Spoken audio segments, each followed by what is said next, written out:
मंदिर को जो है 50 वर्ष पूरे हो गए हैं, तो किस प्रकार से इस मंदिर की कहानी है जो आपने अपने पिताजी से सुनी होगी, क्या कुछ इसका इतिहास है, थोड़ा सा हमारे दर्शकों को बता दीजिए। देवी का उनको साक्षात्कार हुआ कि बेटा तुमको मेरे पास इतना कष्ट उठा के आने की ज़रूरत नहीं है, मैं तुम्हारे लिए स्वयं यहाँ आ रही हूँ करके। तो उसके पश्चात यहाँ देवी का प्रकट हुआ।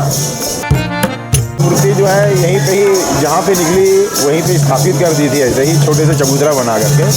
उस समय मंदिर का स्वरूप नहीं था। आप यहाँ पे इतने साल से सेवा दे रहे हैं, तो आपको भी कुछ अनुभव इस जगह को लेकर हुआ होगा, कुछ अलग चीज़ें आपको देखने को ऐसी कुछ मिली होंगी। नवमी के दिन 12 बजे यहाँ राम जन्म उत्सव मनाया जाएगा। उसके बाद कन्या भोजन होगा और रात्रि 9 बजे विसर्जन होगा।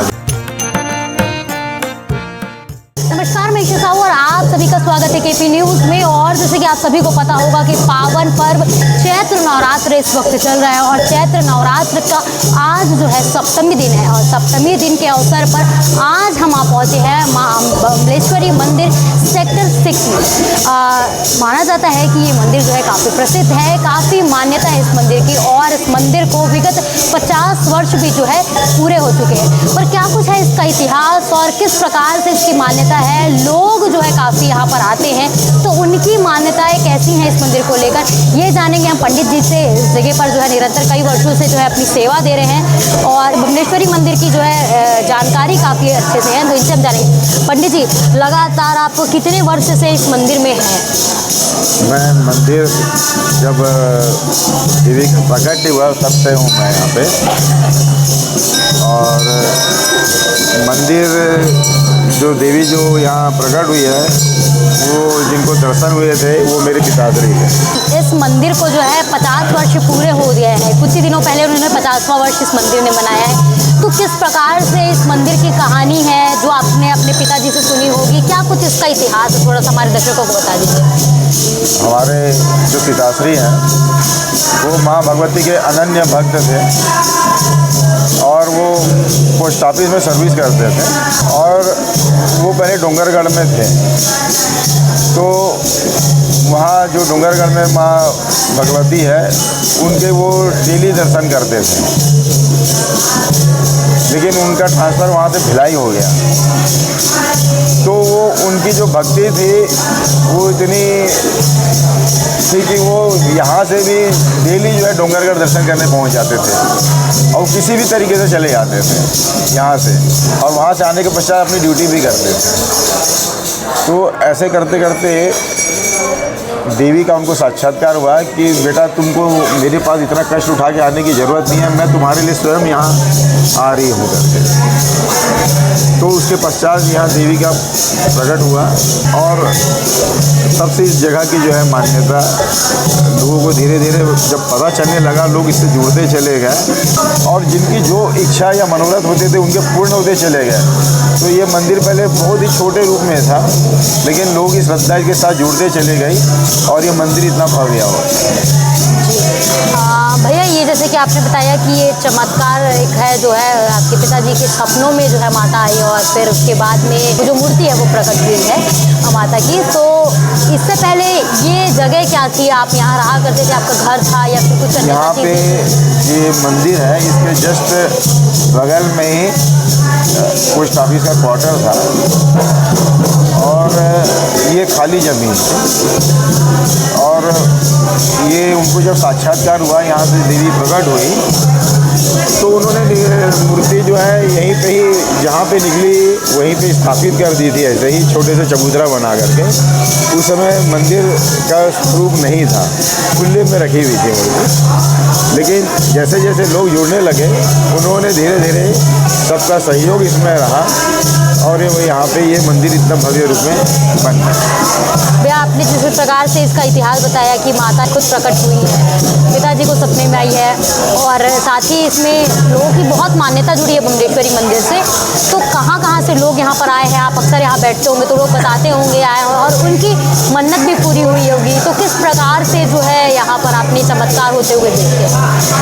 अब जैसे मैंने वो संभाला, अपने देखा यहाँ पे जो लोग आते थे, तो जैसे किसी की कोई मनोरथ होता था, कोई बहुत बड़ी बीमारी से ग्रस्त होता था, या किसी को संतान नहीं है, या किसी की और इच्छा है कहीं कोई बड़े नौकरी में या कहीं विदेश जाना चाहता है, वो जो आगे यहाँ मान्यता मानते थे उनकी वो इच्छा पूरी होती गई और इसी से ये प्रचार बढ़ते चले गए। और आज लोग जो है दूर दूर से यहाँ पे आते हैं, या कई लोग जो यहाँ रहते थे वो आज कहीं भी गए हैं, वो बराबर ऐसे कोई भी त्यौहार या नवरात्र जैसे होता है उसमें अवश्य अपनी भागीदारी संभालते हैं। जब भी मतलब ऐसा होता है कि आम दिनों पे तो मैं यहाँ पे भीड़ देखने को मिलती ही है, पर जैसे ही नवरात्र आता है, माता का विशेष पर्व आता है, तो लोगों की भीड़ और ज़्यादा बढ़ जाती है। तो किस प्रकार की लोगों की भीड़ यहाँ उमड़ती है और कैसा दृश्य होता है वो देखने को मिलता है यहाँ पे, कैसा? देखिए, पूरा एक मेला जैसा ही होता है और लोग बेचारे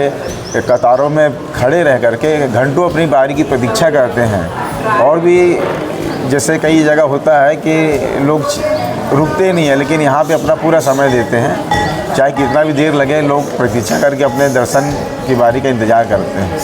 लगातार जो है आपने अपने होड़ सबसे संभाले, आप माता रानी की सेवा कर रहे हैं, निरंतर आपका पूरा परिवार माता रानी की सेवा कर रहा है इस जगह पर, और कितने लोग आपके साथ में जुड़ते चले गए हैं इसमें पूरे? हमारे पिताश्री के बहुत सारे उस समय शीशे बने थे और वो जहाँ भी रहे वो बराबर अपना, जब भी ऐसा नवरात्र या कोई त्यौहार आता है वो अपना सहयोग जरूर देते हैं। वो आकर के कुछ दिन यहाँ रहते भी हैं और अपना सहयोग देते हैं। भैया, जैसे अक्सर ऐसा होता है कि पिताजी के साथ, पिताजी को जब सपने में माता आई थी और इस प्रकार की प्रकट उन्होंने लिया था, और उसके बाद धीरे धीरे जो मान्यता है माता को लेकर वो बढ़ती चली गई, लोगों के विश्वास इनसे जुड़ते चले गए। आप यहाँ पे इतने साल से सेवा दे रहे हैं, तो आपको भी कुछ अनुभव इस जगह को लेकर हुआ होगा, कुछ अलग चीज़ें आपको देखने को ऐसी कुछ मिली होंगी? मैंने भी यहाँ पे कई लोगों को काम बनते देखा है मैंने, और कई लोगों की परेशानियों को हल होते हुए देखा है, और लोगों की श्रद्धा इससे इतनी ज़्यादा बढ़ती गई है कि मतलब मेरे पास शब्द नहीं इसको कहने के। तो आपने एक कहानी सुनी होगी कि कोई भी चीज़ें सपने में आती हैं वो कई बार ऐसी होती है कि सच भी हो जाती है, तो यही एक सपना जो था इनके पिताजी को आया था। भैया, चैत्र नवरात्र में इस मंदिर में क्या कुछ विशेष होता है? जैसे कि अभी अष्टमी आ रही है, पंचमी जा चुका है, तो क्या कुछ विशेष होता है हर दिनों के साथ? देखिए, जो नवरात्र का कार्यक्रम होता है वो प्रथमा से चालू होता है। तो प्रथमा में मैं यहाँ पे पहले झंडारोहण सवेरे प्रातः होता है, उसके बाद माता का अभिषेक होता है, और इस मंदिर में जितने भी जगह देवी देवता बैठे हैं उन सबका अभिषेक होता है। उसके पश्चात यहाँ पे करीब 1271 ज्योति कलश, अखंड ज्योति कलश प्रज्वलित होते हैं, वो होता है। और उसके पश्चात रात्रि शाम की जो है आरती होती है, महाआरती। उसके बाद जैसे पंचमी होता है उसमें माँ भगवती की गोदी भरी जाती है। तो जितने भी जो लोग ज्योति कलश रखे हैं वो सब लोग गोदी का सामान जो है, ऊटी का सामान बोलते हैं, वो समर्पित करते हैं देवी को। उसके बाद अष्टमी के दिन जो है फिर अभिषेक होगा माता का सवेरे, और दोपहर 3 बजे यहाँ पे हवन होगा, जिसमें जितने भी श्रद्धालु लोग जिन्होंने अखंड ज्योति कलश स्थापित करवाई है वो लोग हवन में शामिल होते हैं। तत्पश्चात नवमी के दिन 12 बजे यहाँ राम जन्म उत्सव मनाया जाएगा। उसके बाद कन्या भोजन होगा और रात्रि 9 बजे विसर्जन होगा ज्योति कलश। तो आपने सुना कि ये माँ बमलेश्वरी सेक्टर 6 की माता है, पर इनकी जो मान्यता है वो काफ़ी दूर दूर तक फैली हुई है। और अगर इनके इतिहास के पन्नों की अगर हम बात करें तो एक पोस्टमैन की कहानी है जो माँ बमलेश्वरी के मंदिर में जो है डेली जाया करते थे, और डेली जाने के बाद में एक दिन आया कि उनका जो ट्रांसफ़र है वो इस जुलाई में हो गया, लेकिन उसके बाद भी जो माता के प्रति उनका प्रेम था वो ख़त्म नहीं हुआ। तो उस प्रेम की जो परिश्रम है वो लगातार करते थे, लगातार बमलेश्वरी माता जाते थे, लेकिन माता स्वयं जो है यहाँ पर प्रकट हुई है। प्रकट होने के बाद में जो निरंतर माँ बमलेश्वरी की मान्यताएँ जो है वो यहाँ से बढ़ चुकी है, और लाखों श्रद्धालु हर चैत्र नवरात्र, कुंवार नवरात्रि, और ना ही केवल विशेष पर्व में बल्कि हर दिनों में जो है माता के इस दरबार में जो है भक्तों की भीड़ हमेशा देखने को मिलती है।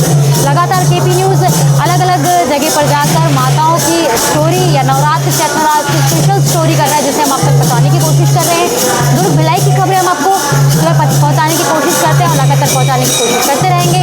अन्य खबरों के लिए बने रहिए KP न्यूज़ के साथ।